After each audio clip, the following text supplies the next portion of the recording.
Over 200,000 players on Steam. This duck even surpasses Arc Raiders. The player takes on the role of one of these ducks, venturing from a well-protected bunker to explore the surroundings, gather materials, and build a spaceship to flee the planet.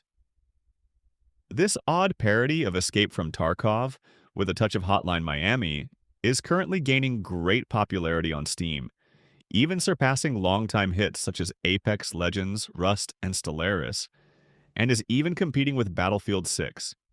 More than 200,000 players are active simultaneously each day. Despite being a parody, Escape from Duckov does not feature multiplayer like its famous inspiration.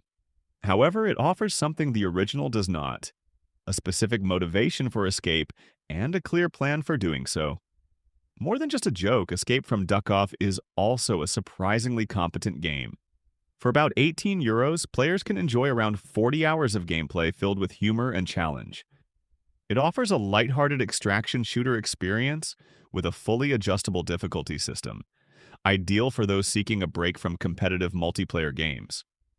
Unlike Escape from Tarkov, Dakov is played from a top-down perspective, fittingly offering a bird's-eye view. In terms of gameplay mechanics, however, it is rich with familiar Tarkov-inspired systems. From the safety of the home bunker, players travel across 5 large maps and complete numerous quests for various NPC merchants, ranging from revenge missions to recovering lost items or testing new weapons. Each task rewards the player with experience points, money, crafting materials, or blueprints. Progress also grants access to passive upgrades such as higher health or improved weapon handling. Players can even go fishing. The gameplay loop will feel familiar. Explore areas, collect items, complete missions, return to base, and repeat. If the duck dies during a run, there is one last opportunity to recover lost equipment, except on the 2 highest difficulty levels where death is permanent. Losing valuable loot can be frustrating, especially when random map generation prevents key items or quest objects from appearing. But such situations are rare. The game rewards patience and tactics. Even with limited equipment, it is possible to succeed through careful planning. The only form of insurance comes from the dog companion, whose backpack can carry a single extra item early in the game. Death is rarely catastrophic, since each new mission begins with a pistol and ammunition, and new equipment can be recovered quickly. Combat remains strategic. Depending on enemy armor, the player switches between standard and armor-piercing ammunition, and between shotguns, SMGs, assault rifles, and sniper rifles. Even the sound of footsteps matters. Running noisily alerts nearby enemies, forcing the player to use cover intelligently and move carefully through forests, buildings, and ruins. Combining cover use with dodge rolls is essential for survival. Defeated enemies burst dramatically, leaving behind loot that must be inspected and collected. Looting is done in real time. The player must actively search through containers, represented by a rotating magnifying glass icon, while time continues to pass. The world does not pause during this process, so situational awareness is vital. Unlike its multiplayer counterparts, however, Duckov can be paused at any moment, since it is a single-player game. The environments are detailed and diverse.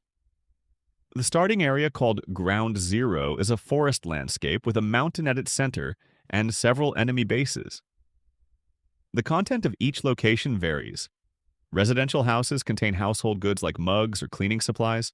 Toolboxes yield boards and nails, and bathrooms hide various miscellaneous items. Bright blue data nodes scattered throughout the world contain blueprints for weapons and equipment. These must first be extracted and analyzed back at the bunker before they can be used, making death and loss more significant. When inventories are full or objectives are complete, players must reach extraction points marked by green smoke. With each successful run, the world becomes easier to navigate. Players can repair bridges or blow up walls with dynamite to create shortcuts, and sometimes unlock entirely new areas. Back at the bunker, players customize their base by adding stations such as computer terminals, weapons vendors, armor traders, a home gym, and a teleporter for accessing new maps. While the short-term progress per expedition is limited, the long-term sense of advancement is motivating. The duck becomes visibly stronger, the story unfolds through quests and scattered notes, and the overall goal, constructing the spaceship, feels increasingly tangible. The game is accompanied by a light, ironic tone and situational humor, such as building a potato graphics card by inserting cables into an actual potato. A surprisingly deep character editor allows for the creation of one's own duck, or at least something vaguely resembling a duck. Every 10 in-game days, a deadly storm hits the planet. At first, it can be skipped by sleeping through it, but later the player finds protective gear that allows outdoor exploration during storms. The small development studio Team Soda has created a polished and entertaining title. The game demonstrates that the extraction shooter genre can be approached with humor and creativity instead of grim seriousness. It parodies its genre, yet respects it, balancing absurd humor with solid mechanics. It is more than just a comical imitation of Tarkov. It is a fully realized, self-contained experience. In conclusion, Escape from Duckov is a well-designed, affordable, and entertaining extraction shooter.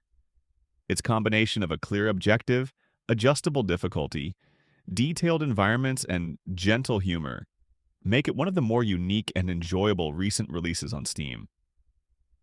The game's rapid rise in popularity is well-deserved.